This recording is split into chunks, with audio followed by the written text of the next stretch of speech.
Dr. Rashawn Ray. He's a sociologist and professor at the University of Maryland. This is a different case, as Reverend Sharpton said, because all the officers in this case are black. So in one sense, it's blue on black rather than white on black. Does that make it different? And how do you explain their behaviour? Yeah, well, thanks as always for having me on. I mean, when it comes to the research that we've done at the University of Maryland and the Brookings Institution, we found that the race of police officers does not matter as much as people think.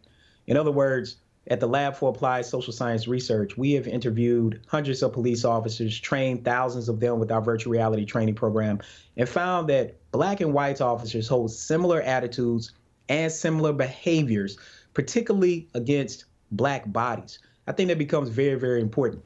Now, obviously, this case is different from some of the other ones that have become highly publicized, where we've seen a white police officer and a black victim. But that doesn't mean more broadly of the over 1,000 police killings that happen in the United States every year that we don't see a black police officer and a black victim and various configurations.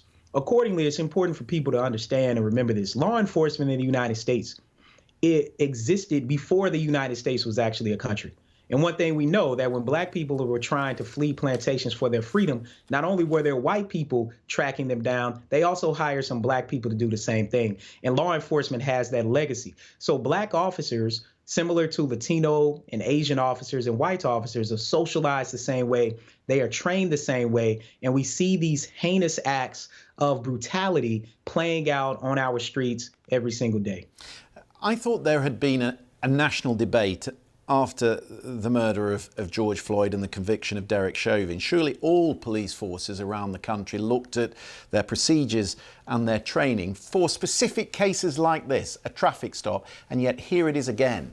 What is happening with the way that police officers are being trained in America? So I think there's a couple things going on. I think first, there definitely has been a lot of progress, particularly over the past decade with the movement for Black Lives when it comes to implicit bias trainings, body-worn cameras, data, and the like. The big thing that hasn't changed, though, is the accountability mechanism for what happens after these particular incidents. The onus, meaning after these officers have been charged and hopefully convicted for what they've done, once we see the video evidence tomorrow, there will be a large civil settlement.